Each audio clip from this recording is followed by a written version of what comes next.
Professeur Mamadou Diouf, bonjour. Bonjour. Alors, professeur Mamadou Diouf, vous êtes professeur d'histoire à l'Université de Columbia, c'est aux États-Unis. Professeur, d'abord, nos vœux les meilleurs pour 2021. Professeur Mamadou Diouf, l'année 2020 a été une année éprouvante pour le monde entier. Avec la COVID-19, cette pandémie dévastatrice à tout point de vue. Alors, professeur Mamadou Diouf, avec le recul, que devons-nous retenir de 2020? Je vous remercie pour votre invitation et à mon tour, je souhaiterais à vous-même, à vos équipes et à vos auditeurs mes meilleurs vœux de bonne année. Et il est vrai, comme vous le dites, que l'année 2020 a été une année difficile, une année catastrophique en particulier, avec non seulement, disons, la pandémie du Covid, mais aussi cette pandémie a révélé, si vous voulez, la difficulté d'avoir une démarche qui est une démarche globale, parce que cette pandémie est une pandémie universelle, si vous voulez. Et la manière dont, disons, les politiques adoptées se sont conformées ou non à cette situation a été non seulement un problème, est aussi encore aujourd'hui un problème. La deuxième question, qui est une question importante en particulier pour les Africains et pour les populations démunies du monde entier, c'est l'accès au vaccin. Et cet accès au vaccin n'est pas un accès équitable. Ça aussi, c'est une deuxième question. Et la troisième question pour les sociétés africaines, c'est la question de la stabilité, de la démocratisation, de la justice sociale et de la violence. Alors, professeur, oui, vous avez parlé d'abord de la pandémie en termes de riposte. Avez-vous l'impression que, oui, l'humanité a manqué d'efficacité, a manqué d'unifier ses forces pour faire face à l'expansion et à la progression de cette pandémie? Absolument, ce que la pandémie a démontré quand on vit aux États-Unis, on le voit très, très bien, c'est l'extraordinaire division des communautés humaines aujourd'hui à l'intérieur des États et entre les États. Si vous voyez la manière dont le président Trump a accusé les Chinois d'avoir, disons, joué un rôle dans la pandémie, si vous voyez la manière dont les Russes, mais aussi les Chinois ont essayé de trouver leur propre vaccin, si vous voyez les grands débats qui sont les débats entre disons, les États européens et les États-Unis, on voit très bien que ce qui manque, c'est, si vous voulez, ce souffle humain qui nous met ensemble et qui doit nous permettre de pouvoir s'accorder au lieu d'être divisés. Aujourd'hui, en fait, nous vivons dans un monde qui est un monde divisé en partisans irréductibles de positions qui affrontent d'autres partisans. Et dans cette lutte qui est devenue une lutte de plus en plus féroce, je pense que, disons, les sociétés africaines vont payer un tribut très lourd. Alors, jusqu'ici, les sociétés africaines s'organisent face à cette pandémie. Justement, quelle lecture par rapport aux stratégies de riposte développées par les sociétés, par les pays africains? Je parlais du cas du Sénégal, par exemple. Je pense qu'il y a plusieurs choses dont on pourrait tirer parti et on commence à en tirer parti. Ce qui est assez extraordinaire, c'est effectivement le fait que toutes les projections qui avaient été faites, que la pandémie va avoir des conséquences terribles en Afrique, ces projections ne se sont pas réalisées. Parce que dans une certaine mesure, si vous voulez, la faiblesse sanitaire des sociétés africaines ont permis, et l'extraordinaire vulnérabilité ont fait qu'il y a une longue histoire des Africains qui se sont, dans une certaine mesure, non seulement adaptés, mais qui ont développé aussi des stratégies autochtones contre les multiples pandémies auxquelles, disons, elles ont fait face. Et cela veut dire que c'est vrai, le corps médical africain, disons, qui est vraiment concerné, ce corps médical est non seulement très formé, mais il est capable effectivement de riposter à certaines solutions.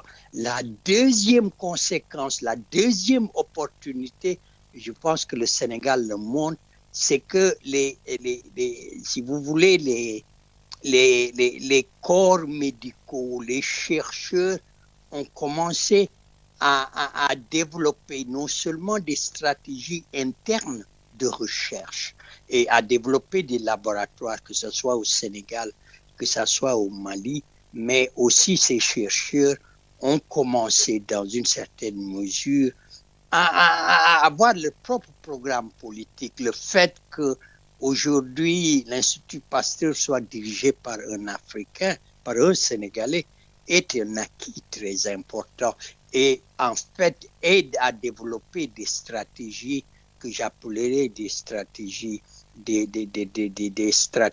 indigènes qui correspondent beaucoup plus, disons, aux défis auxquels les Africains vont faire défaut. Et l'avenir, pour moi, c'est l'avenir disons, qui va consacrer l'émergence de chercheurs en termes de médecine et en termes de pharmacie en Afrique. Ce qu'il faudrait peut-être, c'est de faire en sorte que effectivement que ces équipes soient des équipes régionales ou qu'il y ait une stratégie régionale qui permette, disons, de consolider la recherche qui est faite au niveau des territoires nationaux. Ce qu'on n'a pas, c'est une politique de santé publique qui est différente d'une politique médicale, c'est-à-dire d'une politique qui permette à un État, à un moment précis, de connaître les maladies les plus importantes, de connaître la distribution géographique des maladies, d'avoir une idée de là où les infrastructures doivent être, d'avoir une idée de la formation du personnel médical, d'avoir une idée des ressources nécessaires à la recherche médicale et pharmaceutique. Et le problème, c'est que, vous savez, le paradoxe et l'aspect assez absurde de nos situations, c'est que les gens qui devraient, disons, se soucier de l'investissement pour assurer, disons, l'existence des infrastructures, du personnel, du produit et de la recherche. En général, je pense que parce qu'ils ont accès pour les présidents à un avion, parce qu'ils ont accès, disons, au transport aérien, ils peuvent toujours être, si vous voulez, envoyés en Europe ou en Amérique pour des questions médicales s'ils ont des problèmes. C'est-à-dire que la réponse des classes dirigeantes et leur insouciance parce que, disons, qu'elles ont les moyens, si vous voulez, d'un transfert médical fait qu'effectivement, les infrastructures dans la plupart de nos pays ne sont pas une priorité. Mais la grande question, c'est qu'on sait aussi aujourd'hui que quand on a certaines maladies, l'intervention doit être immédiate. Et la possibilité d'aller en Europe ou en Amérique n'est pas du tout une réponse adéquate parce qu'elle ne règle pas le problème. Peut-être que probablement cette pandémie va convaincre nos dirigeants qu'il faut investir dans les infrastructures, le personnel et la recherche médicale dans nos pays. Oui, parce qu'il n'y a pas d'autre solution. Alors, professeur Mamadou Diouf, finalement, est-ce que l'alternative est et reste justement le vaccin? Le vaccin, l'accès au vaccin, aujourd'hui, constitue un vrai débat. Qu'est-ce que cela vous inspire? Faudrait-il aujourd'hui vacciner? Quelle est la solution? En Afrique, on est encore en train de se mobiliser pour la prévention avec les mesures barrières. Aujourd'hui, comment relever le défi de l'accès aux vaccins, notamment le débat sur le coût de ces vaccins? Les mesures barrières sont des mesures qu'on va continuer à garder et à respecter. C'est-à-dire porter un masque, assurer la distance sociale et se laver les mains semblent être les trois, si vous voulez, mécanismes les plus importants pour la prévention. Il est vrai qu'aujourd'hui, le vaccin est la réponse à la pandémie et à son explosion. Et bien sûr, disons, le vaccin et le coût du vaccin va être quelque chose de très, très important pour les pays africains. Mais en même temps, l'espoir, c'est qu'il est dit que dans certains pays, comme l'Inde, par exemple, on est en train mais aussi dans d'autres pays européens, on est en train de développer des vaccins dont les coûts seront des coûts moindres que les premiers vaccins qui sont sortis. La grande question, c'est que ici, par exemple, le vaccin est un vaccin, je pense, qui va être gratuit. Parce que l'État est capable effectivement, et les compagnies d'assurance, d'assurer, si vous voulez, l'accès à ces vaccins. En Afrique, je ne sais pas. Il va falloir une planification, une logistique et des moyens qu'il va falloir mobiliser et des choix qu'il va falloir faire pour effectivement assurer cela. Mais vu que c'est une pandémie, je veux dire que certains débats en termes de coûts sont des débats qui vont en fait conduire à un niveau plus international, que national. Alors, à un niveau international plus que national, pour rappeler à nos auditeurs qu'il est notre invité, le professeur Mamadou Diouf, professeur d'histoire à Columbia University. Professeur, nous abordons la deuxième partie de notre émission, justement en mettant l'accent sur le traditionnel discours de fin d'année du chef de l'État, le président Macky Sall. Dans son traditionnel discours, le chef de l'État est revenu sur des sujets majeurs, notamment la suppression des 5 villes que sont Dakar, Pékin, Guédiawaye, Rufisque et Thiès. Villes qui n'ont pas leur raison d'être, a dit le chef de l'État. Vous, en tant qu'historien, avec le recul, que pensez-vous de cette initiative du chef de l'État sénégalais? J'ai écouté son discours et j'ai essayé de comprendre, disons, le raisonnement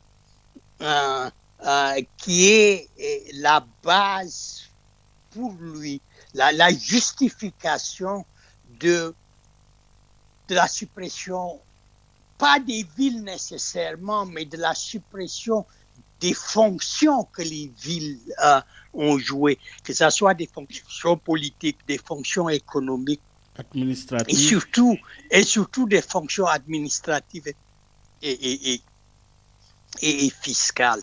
Et dans une certaine mesure, il est très difficile de comprendre, disons, comment le diagnostic fait est un diagnostic qui doit amener à la suppression de cette organisation qui était centrée sur la ville et d'une espèce de décentralisation vers les communes.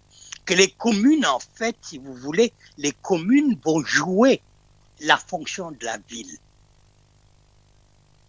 Et dans une certaine mesure, il se défend en disant qu'on l'accuse de prendre une décision qui est une décision plutôt politique. Mais ça, c'est toujours arrivé dans l'histoire de ces villes.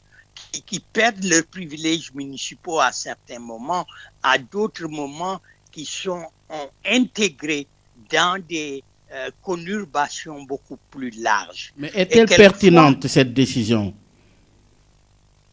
Non, c'est là où je voudrais en venir. C'est-à-dire, ce que je voudrais dire, c'est que arriver à une bonne gouvernance ne signifie pas, si vous voulez, passer d'un niveau qui est un niveau plus large de la ville à un niveau qui est un niveau plus limité de l'arrondissement.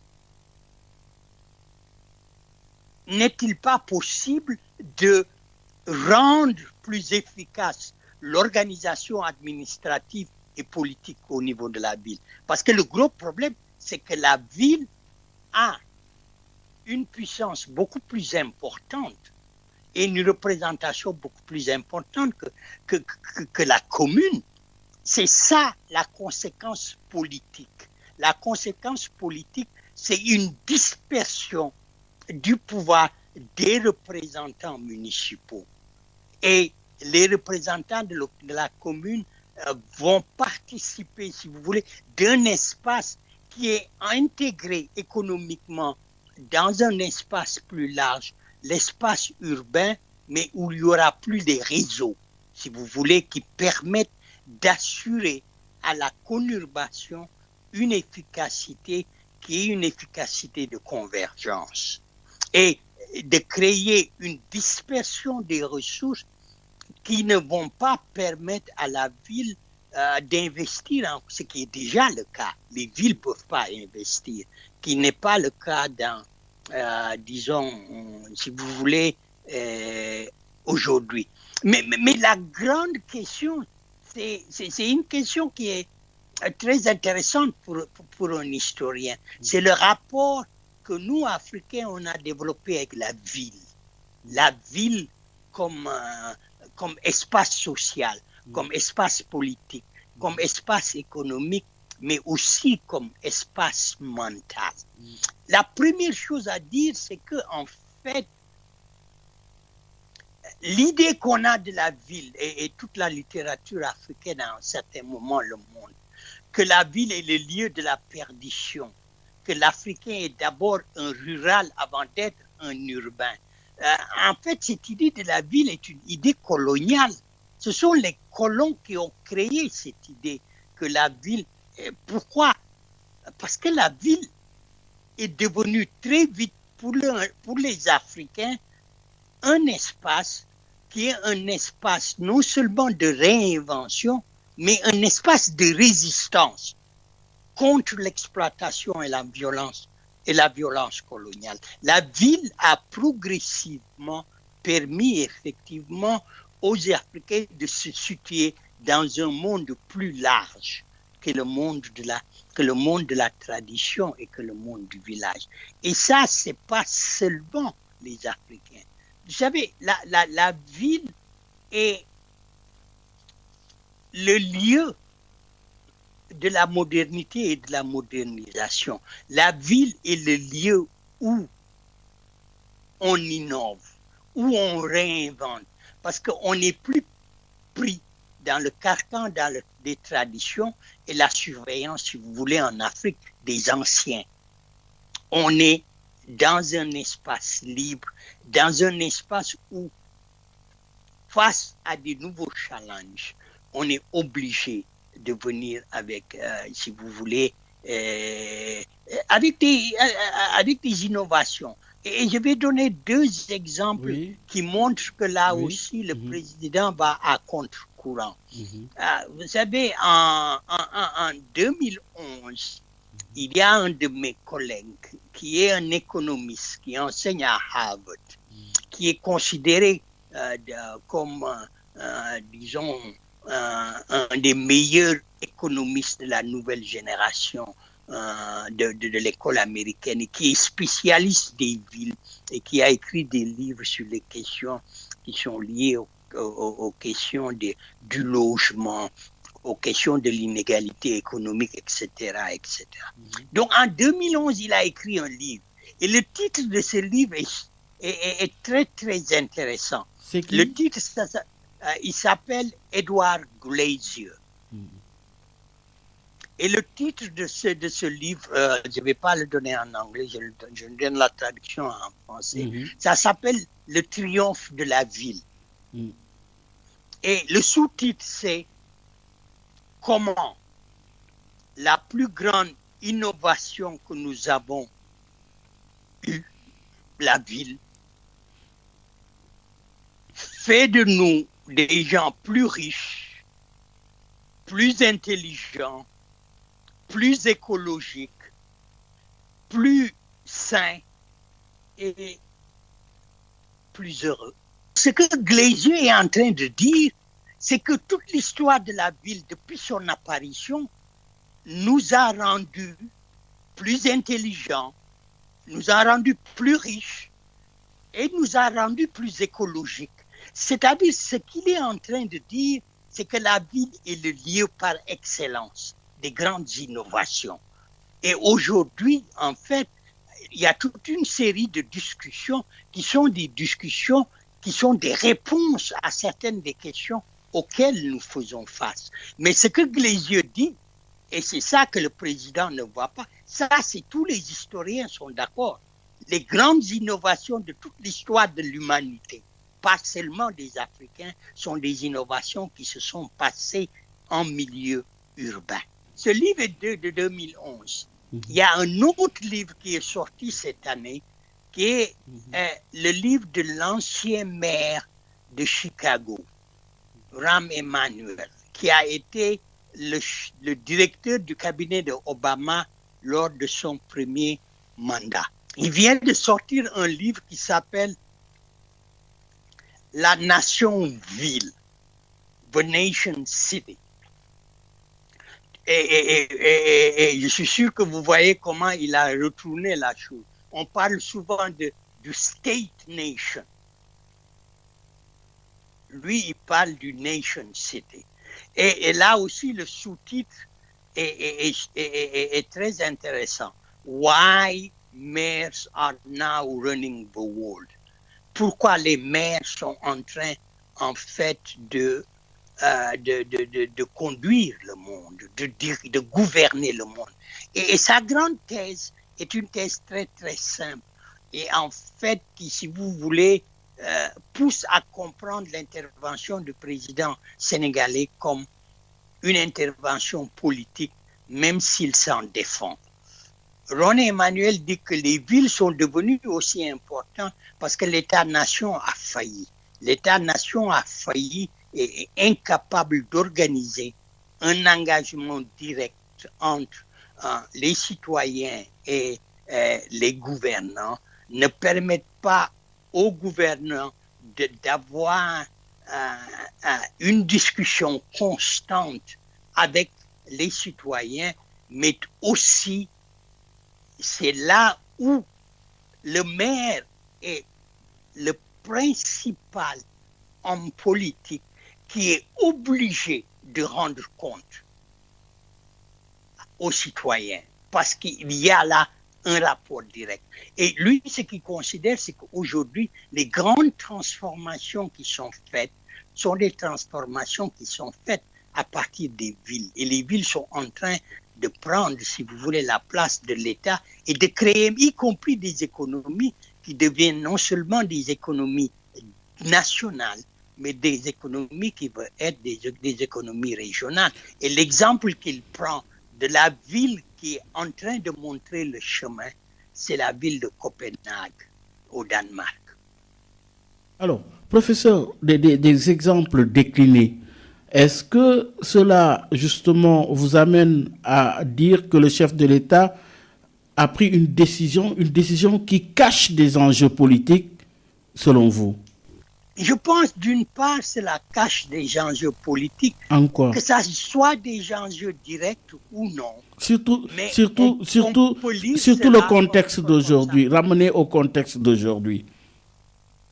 Ramener au contexte d'aujourd'hui et ramener à la situation qu'il y a eu. Et là aussi, dans sa justification, il donne des informations pour une interprétation allant dans ce sens sur tout ce dont il parle, c'est oui, c'est pas politique parce que j'ai gagné la ville.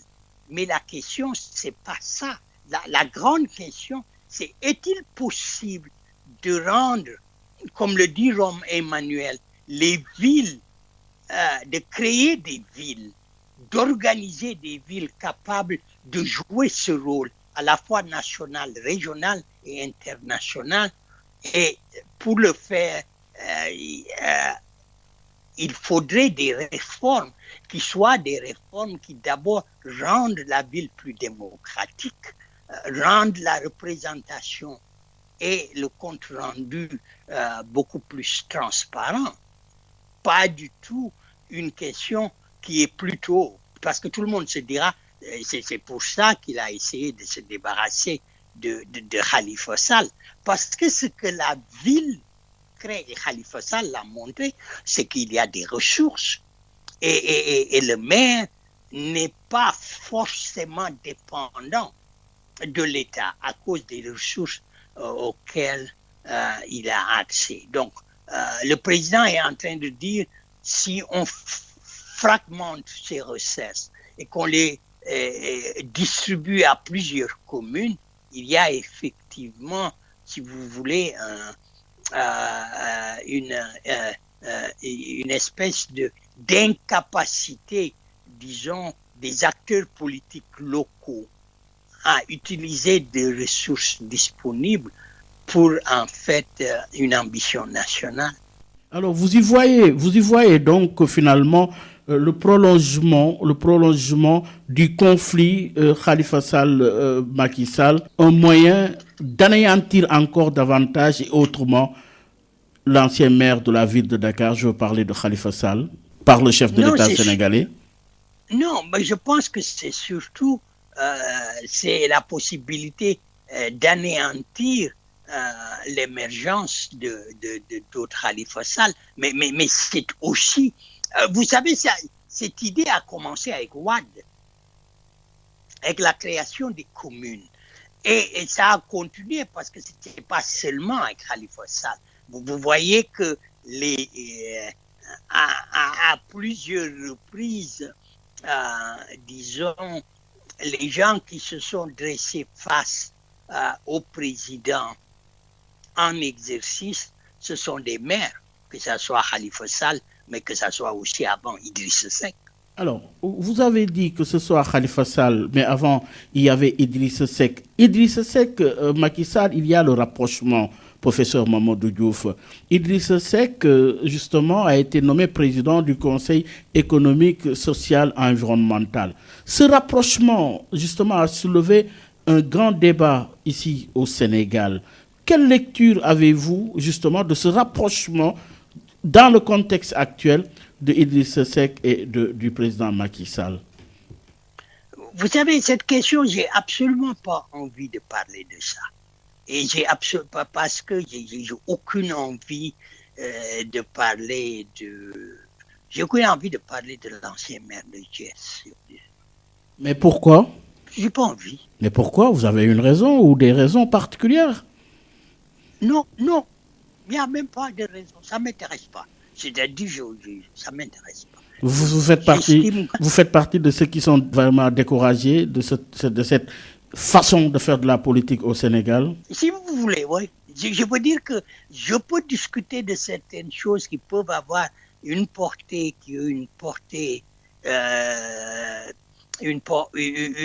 nationale qui aide à réfléchir, si vous voulez, et à essayer de trouver des solutions et à ouvrir une conversation. Mais j'ai absolument pas envie de plonger dans les histoires de manœuvres, je veux dire de manœuvres politiques, parce que ça sert à rien. Voilà qui est clair, professeur. Justement, dans le prolongement, par rapport à la suppression de Dakar, oui, là, ça nécessite une grande réflexion, mais rapporté au passé, quelle réflexion cela vous inspire? Rapporter au passé, c'est, si vous voulez, cela signale une tradition politique qui est une tradition politique d'hostilité à la ville, d'hostilité aux hommes politiques urbains, liés, si vous voulez, au recrutement de la classe politique et au fait que l'idéologie qui a dominé, et ça on le voit très bien dans l'hostilité entre le parti de Senghor et de Bomodoulia, le BDS, et le parti de Lamine Gueye, le parti socialiste. Un parti, les couleurs qui étaient les couleurs du BDS, c'était le vert. C'était le vert qui représentait, selon Senghor, les ruraux. Et la couleur du Parti socialiste, c'était le rouge. Et l'intérêt de cette discussion, c'est le fait qu'effectivement, les urbains, si vous voulez, étaient des gens étaient plus ouverts, étaient moins réduits, si vous voulez, aux injonctions qui étaient les injonctions des leaders, qui étaient des leaders traditionnels ou des leaders qui étaient des leaders religieux. Donc, cette hostilité, elle a constamment été présente et elle continue si vous voulez, de s'affirmer entre, disons, la culture politique beaucoup plus irrévérencieuse, disons, des urbains, et la culture politique qui est la culture politique dominante des ruraux qui souvent se conforment à des injonctions qu'on a appelées à un certain moment des injonctions des pays du Nigel. Et c'est pour cela aussi que, en fait, comme je disais, disons, les villes sont des villes qui sont beaucoup plus réfractaires, si vous voulez, aux injonctions qui sont les injonctions de la classe dirigeante, mais il y a aussi un fond, si vous voulez, des cultures, des cultures des quatre communes qui sont des cultures aussi, si vous voulez, de résistance. Donc si vous voulez, les fractures, qui sont les fractures des communes, sont des fractures qui visent cette dispersion. Et cette dispersion, elle peut effectivement marcher parce qu'il y a des pôles. On peut créer des pôles qui sont des pôles beaucoup plus, disons, réfractaires à ces cultures urbaines irrévérencieuses. Et c'est pour créer une fracture, justement, de cette tendance irrévérencieuse. Ah oui, c'est pour, disons, ma lecture, c'est pour retrouver, si vous voulez, des reproductions du village dans la ville. À quelle fin? À des fins purement idéologiques, c'est-à-dire qui permettent effectivement de recréer des chefferies dans les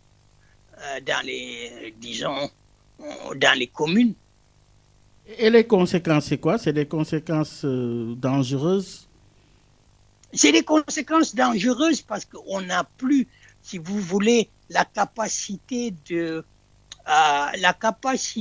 mobiliser une culture politique urbaine au service d'un espace plus large, mais on n'a plus aussi, si vous voulez, ce mouvement qui est un mouvement d'adaptation, de transformation, d'innovation qui permettent à la ville de conserver une dynamique urbaine plutôt que de se retourner vers, disons, une démarche nostalgique, rurale, qui ne porte pas de grandes transformations. Et Moustapha Diakhaté craint l'avènement, justement, l'avènement de clichés, l'avènement, justement, d'identité, de conflits identitaires, à tort ou à raison? Non, il a raison, c'est un danger possible. Ça dépend comment ces communes vont être créées et s'il va falloir. C'est pour ça que je disais, c'est la recréation du village dans la ville. C'est ce que les colons ont essayé de faire, ça n'a pas marché.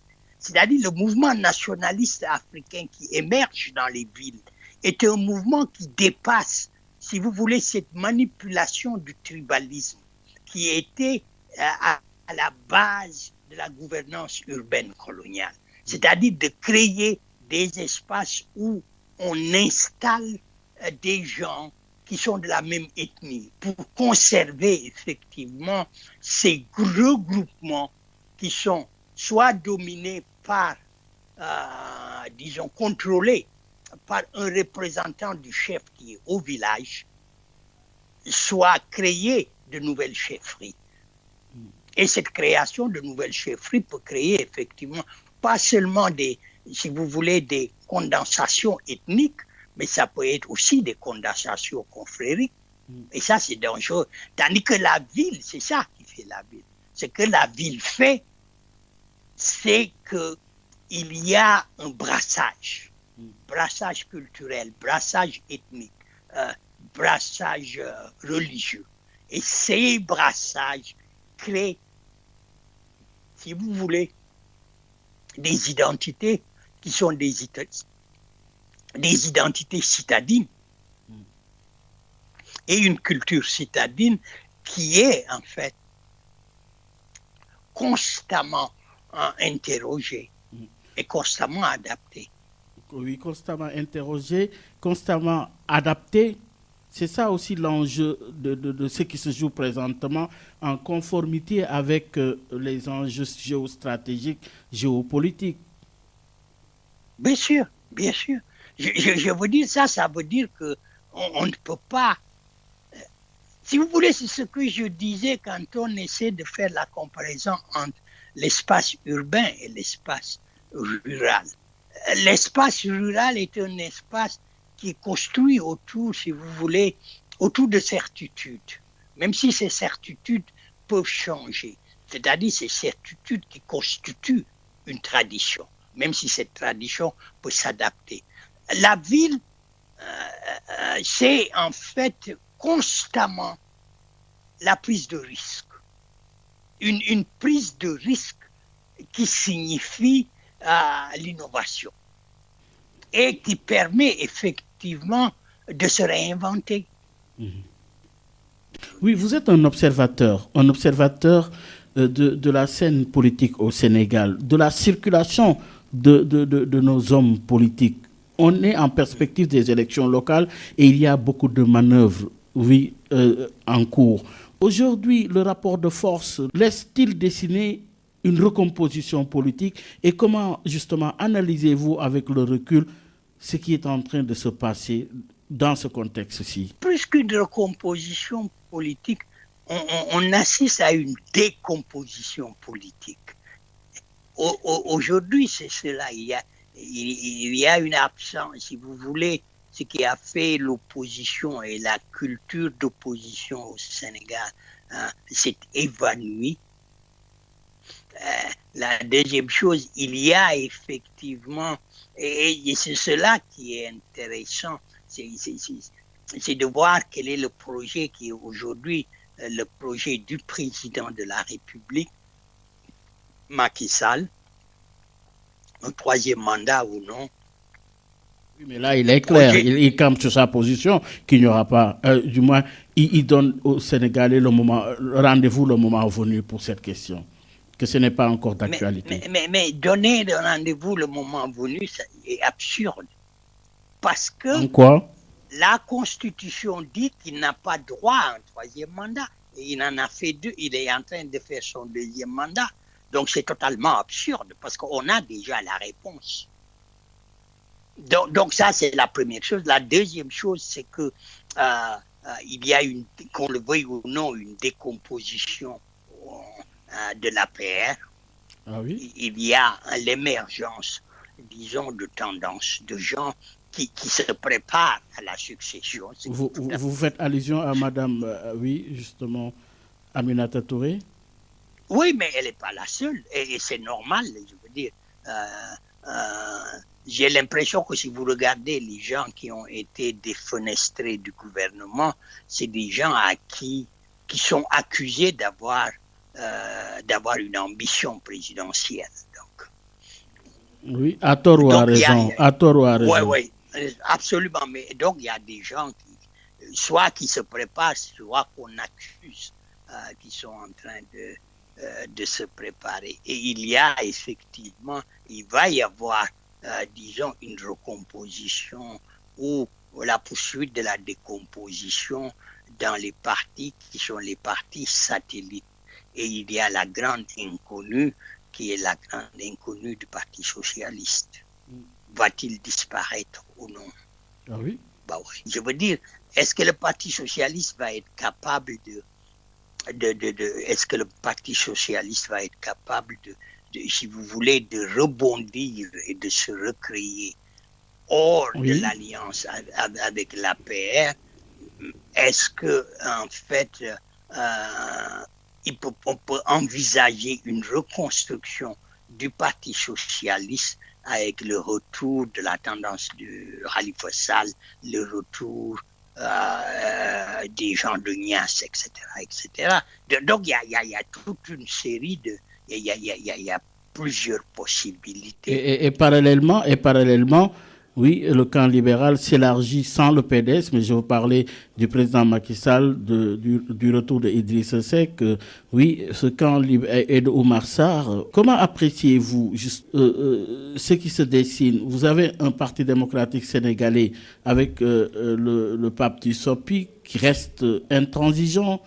Vous avez également une opposition autour de Ousmane Sonko ou autour du CRD avec les Thierno Alassane Sall, avec les Diallo, Mamadou Lamine Diallo, l'ancien Premier ministre Abdou Mbaye. Oui, comment justement analysez-vous cette organisation de l'opposition ou des oppositions en perspective des prochaines échéances locales? C'est, si vous voulez, ce que j'appelais la décomposition. C'est-à-dire qu'aujourd'hui, il est indispensable, si l'opposition veut être présente dans cet espace public, il faut que cette opposition s'organise. Est-ce qu'elle va s'organiser autour de 2 ou 3 pôles, le pôle de Sonko, le pôle du PDS et le pôle... si on considère que l'alliance qui est au pouvoir va se défaire, le pôle autour du Parti socialiste, je ne sais pas. Et la grande question, si vous voulez, c'est une question d'une recomposition, mais d'une recomposition qui est conduite par des leaders politiques qui, en fait, aideraient à créer des pôles. Et il y aurait un pôle libéral. Mais la grande question, c'est est-ce que ce pôle libéral va être nécessairement organisé autour du président Macky Sall et de son parti, ou est-ce que ce pôle libéral va s'organiser autour d'une recomposition du parti du PDS? Et la question est ouverte. Si, en fait, le président Macky Sall ne se présente pas pour un 3e mandat, il est possible de rouvrir un débat. Est-ce que ce débat pourrait être conduit par des gens du PDS, des gens de Réumi ou des gens du parti du président? Ça, c'est la première question importante. La deuxième question, effectivement, c'est de voir est-ce qu'il est possible d'avoir une recomposition du vieux parti socialiste. Et la troisième question, c'est un pôle qui serait un pôle autour de ce qu'on pourrait appeler la nouvelle opposition, autour de Sonko, mais autour de Mamadou Lamine Diallo et de Abdoul Mbaye. Oui, est-ce que Aminata Touré devient un cas aujourd'hui? Je pense que oui, et c'est absolument normal, parce que c'est une femme politique, et je pense qu'il y a une ambition politique.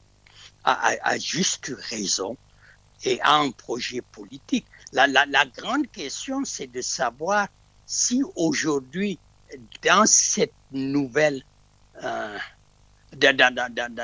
disons, dans cette nouvelle séquence, elle est prête effectivement, à rompre définitivement avec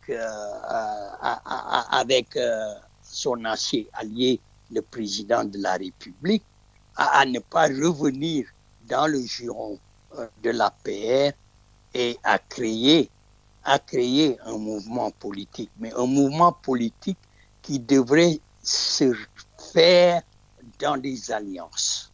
Et je pense que elle a probablement des ambitions politiques et nourrir des ambitions politiques, et c'est avoir effectivement la capacité de produire un projet politique. Et je pense qu'effectivement, elle est capable de produire ce projet politique. Pour vous, quelle est la conduite à tenir? Pour vous, quelle est la conduite à tenir? Rompre les amarres avec l'APR ou rester à l'intérieur de l'APR? Quelle est la conduite à tenir? Rester à l'APR, c'est être convaincu qu'elle a des soutiens à l'intérieur du parti. Elle peut compter sur ces soutiens, éventuellement, disons, dans la bagarre qui va s'ouvrir pour la succession. À regarder de plus près tel que ces partis fonctionnent, je ne pense pas qu'elle soit capable de survivre à l'intérieur de l'APR, sauf à être capable de trouver à l'intérieur de l'APR des alliances significatives. Et là, je pense que c'est difficile de répondre positivement. Mais elle a qu'on le veuille ou non, elle a des atouts parce qu'elle a toujours été présente dans ce système. Alors, oui, professeur, deux questions. Oui, la posture incarnée par le chef de l'État, du point de vue de la gestion de la grande coalition présidentielle, oui, qu'est-ce que cela vous inspire, cette posture incarnée par le chef de l'État, tant à l'intérieur de la coalition présidentielle et face justement à l'opposition? Comment analysez-vous cette posture? Non, ce qu'il faut, il faut quand même reconnaître à Macky Sall, c'est une extraordinaire capacité à lui et son équipe de gérer la coalition présidentielle et de garder un certain équilibre entre les partenaires, mais surtout de réaliser quelque chose qui est quand même, je pense, une victoire assez importante, c'est qu'il est le maître du jeu, qu'il est au centre du jeu, même quand on ne l'entend pas. Et en fait, il a toujours été capable, et il est encore capable de faire en sorte de non seulement contenir les nuisances, de promouvoir les gens qui lui sont les plus utiles, comme son directeur de cabinet, et effectivement de liquider sans, si vous voulez, conséquences néfastes, de liquider en fait ses alliés qui ne sont plus utiles. On est à quelques encablures des élections locales. Le président a parlé de 2021 au plus tard pour l'organisation des échéances locales, mais auparavant il y a l'audit, il y a justement le processus à gérer au sein du dialogue politique. De votre point de vue, que représentent ces élections locales? Quel enjeu pour ces élections locales à venir? Ces élections locales seront importantes si les acteurs politiques considèrent cette étape comme une étape de transition. C'est-à-dire la préparation des élections présidentielles à venir. Donc, c'est un moment important de construction de mouvements politiques, pas nécessairement de partis, mais et c'est une manière pour les hommes politiques qui ont des ambitions, si vous voulez, d'être visibles. Et cette visibilité va avoir des conséquences à l'intérieur des partis, en particulier à l'intérieur du parti présidentiel. Parce que, disons, les combats pour diriger les coalitions au niveau des collectivités locales sont des combats qui sont importants. La deuxième chose, si on se fie aux propositions faites par le chef de l'État à propos de cette nouvelle décentralisation et communalisation, il est important effectivement pour les hommes politiques de s'assurer une présence à ce niveau. Parce que c'est à ce niveau que vont se jouer effectivement les batailles pour la représentation politique. Et ce à quoi nous assistons à l'heure actuelle, est-ce que justement ce sont les prémices de ce combat des élections locales à venir? Déjà, si vous voulez, la réforme initiée par le président de la République est effectivement une manœuvre visant à recruter un personnel politique, nouveau et probablement à utiliser ces nouvelles représentations pour en fait créer des alternatives ou des options qui sont effectivement liées à un nouveau personnel politique. Alors, professeur Mamadou Diouf, vous avez parlé de recomposition, de décomposition. Face à cette recomposition et à cette décomposition, que retenir de Ousmane Sonko? Oui, Ousmane Sonko qui a lancé une campagne de souscription volontaire pour préparer les élections locales à venir avec des visites de terrain. Oui, Ousmane Sonko a mis parcours et en perspective des élections locales. Oui, qu'est-ce que cela vous inspire comme réflexion, cette démarche initiée par le président de PASTEF? Mais je pense qu'il a compris que c'est là où la bataille pour le recrutement de membres, pour le recrutement du personnel politique la bataille va être conduite. Je pense qu'il a aussi compris qu'il est indispensable pour lui d'avoir une visibilité qui est une visibilité plus large que celle qu'il a eue au moment des élections présidentielles, même si ces élections présidentielles ont été une réussite.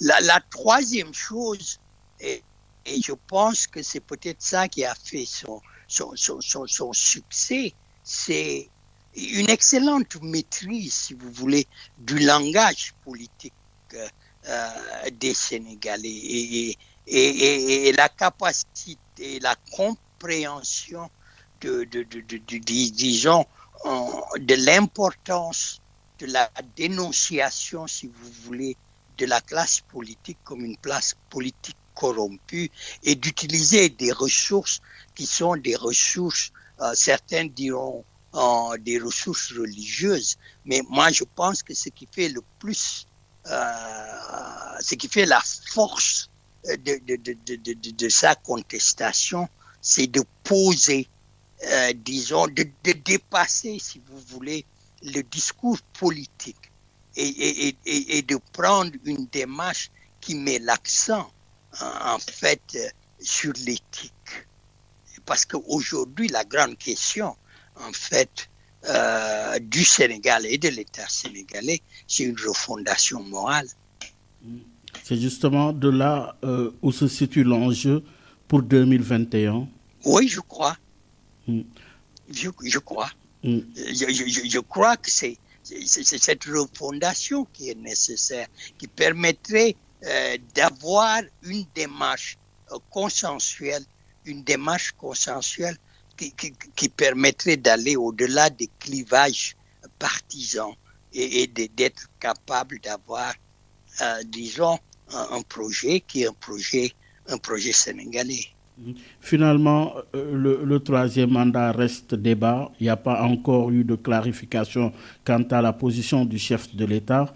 Il y a également la pandémie de la Covid-19, les enjeux pour 2021 par rapport à la posture que doit incarner le chef de l'État.